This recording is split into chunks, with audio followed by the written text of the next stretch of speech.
Hi guys, Pete here from Ashton's Cars. Happy New Year to you. This is our first video of 2026.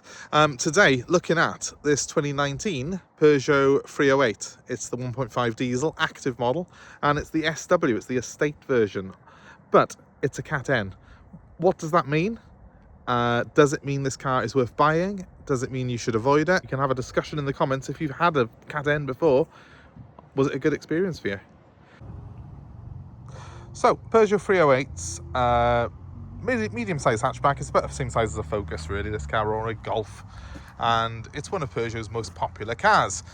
Quite rightly so, because this has got the 1.5 diesel engine. It's the Blue active model, which means it has AdBlue to give it better economy and make it even cleaner and kinder to the environment. So, we're talking 60 plus miles per gallon with one of these. 6-speed manual gearbox, 130 horsepower. So, fair bit of grunt from 1.5 diesel, and a nice practical 5-door estate body, which will easily swallow up your family's luggage and the Labrador, as well as giving you plenty of accommodation for up to 5 people. So it's a Cat N, and I was aware of this when I bought the car. That's the crucial thing. You need to be aware of what you're buying. Information is power. So we always do a HPI check on every car we buy. I got offered this car privately from a customer who was looking to sell it, and I did the HPI check, and they were unaware that this car was a Category M. Now, what does a Category N mean? Well, it means that the car has sustained damage, and the insurance company have decided to pay out and write the car off rather than repair it. What it doesn't mean, though, is that the car was in any way unsafe after this accident. So it's absolutely fine to repair a Category N car and put it back on the road. And this particular car, that's what's happened with it. Now, it'll never be worth as much as a car that is HPI clear, that's not been in an accident. But of course, even a car that's HPI clear, it might have been in an accident and it's just not been recorded. Most cars that are 6-7 years old, like this, have had some sort of paintwork done on them in their life. I was able to look back through the history and find photos of it when it was damaged and when it was up for sale on a salvage site, and it clearly showed that this headlight was missing, basically damaged beyond repair, and this bonnet was curved up by there. And I'll put some photos up on the screen now of the car when it was in that state. Now, it's been repaired since and then sold on, and recently had over £2,000 spent on it with a new cambelt, new injector seals, quite a lot of money at a local garage who I know quite well. So when I went to look at this car, I went to make sure that the repair had been done to a good standard, which it has. It does not look like that's had paint. And I checked it mechanically because I don't want to be buying something that's got mechanical issues. In fact, I'd rather buy something that has cosmetic issues that I can look at and price up easily than something that's got some underlying mechanical problem. But having a good test drive of this car, I realised quite quickly that it drove brilliantly. It's only done 60,000 miles, and it's got that receipt for a lot of service work that's just been done on it. So with that in mind, I was quite happy to buy the car at a reduced price off a customer. And obviously I'm going to be selling it below the regular market value because I'm going to disclose that it's a Category N. I'm going to tell them exactly what's been done. I'm going to show them the photos that we've put up on screen, so the customer who buys it is fully aware of what they're getting. There's a couple of little marks on this back bumper as well. I don't think they're related to when it was an insurance claim, but they've probably just since had a couple of little marks added to it from people carelessly unloading things. And there's a very light scuff on the bumper corner, but that will polish out. Those marks will touch in, and I actually think this car will make a really good family car for someone. Now, personally, I have had cars myself that have been Cat Ns. Now, Cat N is the least serious category. It stands for non-structural. There's also Category S cars, which are structural damage. So they're more heavy damage, a lot more heavy panel damage possibly, even some light chassis damage on them. Those cars are also fine to be put back on the road, But please bear in mind with those ones, there will be a lot more chance of there being evidence of the repair, because it's going to be a more serious repair. There's also category A and B cars, they have to be scrapped, they're beyond repair. So category N is the least serious category, and I personally don't really have a problem with category N cars as long as they've been repaired properly and as long as they're priced accordingly, like this one. So when I'm looking at a car like this, again guys, information is power. I want to know where the car was damaged. We know it was this corner, and I'm going to look at this corner now and just see, is it looking like a factory paint job? I think personally, yes it is. The paint's all one colour, there's no difference between that wing and that bonnet, and the panel gap's good. It's the same as on the other side. Let's have a quick look at the other side to compare. Pretty much the same. No real change in colour. It's a pearlescent white, so it's hard to get right, this colour is. The light sits in there perfectly. It's all fully working. You need to make sure, sometimes I've had cars where there's a gap at the bottom and stuff like that. You don't want that, because obviously you don't want to be driving around in something that looks like it's just been cobbled together. It looks like a professional repair has been done on this car. And I could tell when I was driving it, everything was straight. Pulls in a straight line, stops in a straight line.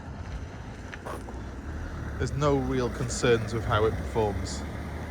Retail price on one of these at the moment, on a 2019, between sort of 60 to 70,000 miles, seems to be between £7,000 to £8,000 in the classifieds. That's what I've been looking at.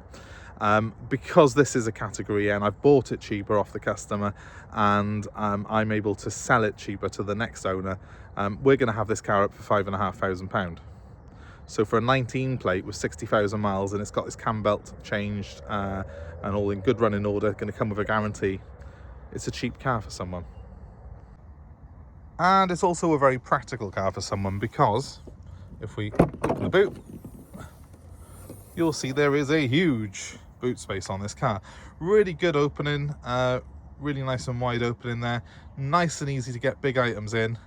And then beyond that, you've got 30/70 split folding rear seats, which fold pretty much flat to give you that extra bit of space if needed. We haven't got a spare wheel. Like a lot of new cars, it does come with an inflation kit, I'm afraid. But that's just the norm these days, isn't it? But it is a very practical space back here, and ideal for the family. Let's have a look at the back. As you can see, this car is very clean and tidy. It was a family vehicle for the people who had it, but you know, they have looked after it really well. They did have car seats and stuff in here. It has got ISOFIX points for those car seats as well. They're tucked in there. Nice sort of quality feel to the cloth in there. It's a pleasant enough place to be. You'll comfortably sit 4 adults in this car, and or have 3 kids in the back without any problems. So it's a decent enough space, and it's about the same size as a Focus. Now the front is where this car really impressed me, because it's an active model, and I thought active as one of the more basic models in the range. It is. It's one of the lower end cars, but the specification is huge. Peugeot just chuck the extras on these cars. Let me just jump in behind the wheel. Now you do have, I'll zoom out a little bit to show you, the setup where the instrument binnacle is actually above the steering wheel, which is a bit weird, you think at first, but it works really well. You have quite a small steering wheel. You can see by the size of my hand to the wheel. It's a tiny little wheel, which gives you really good direct feeling power steering. And it means that your instruments are placed very high, right in the driver line of view, so you can see your speed as you're driving along. It works really, really well.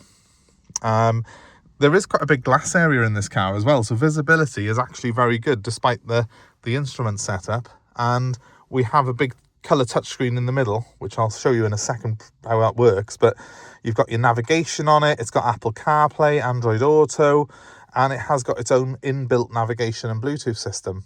So it's very, very well spec'd up. You know, it's got climate control, dual climate control through the touchscreen, and it's got cruise control. So let's fire this one up. Conventional key on this car, quite like that.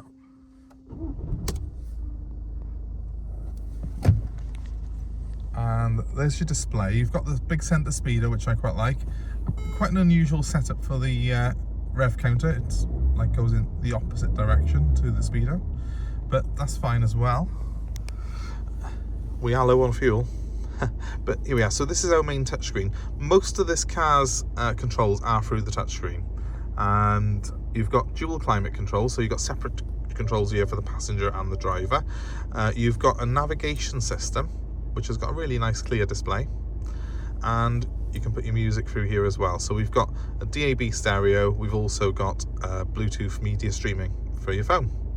Now, as I say, this car has got the CarPlay system and Apple Android on it as well. So if you do connect your phone through the USB port down the bottom there, you will be able to stream your full phone through here, all the apps, including things like Waze for your navigation, which I find extremely useful. We've also got a few apps that we can connect up to. That's where you connect up the Android Auto on. It has got the Peugeot connected apps as well once you've got your Wi-Fi connected for your phone. And of course, we have got an actual telephone built into the car. So if you're not wanting to use the lead, if you're not wanting to use Android Auto, you can just connect up your Bluetooth the old-fashioned way. It's all pretty simple to use.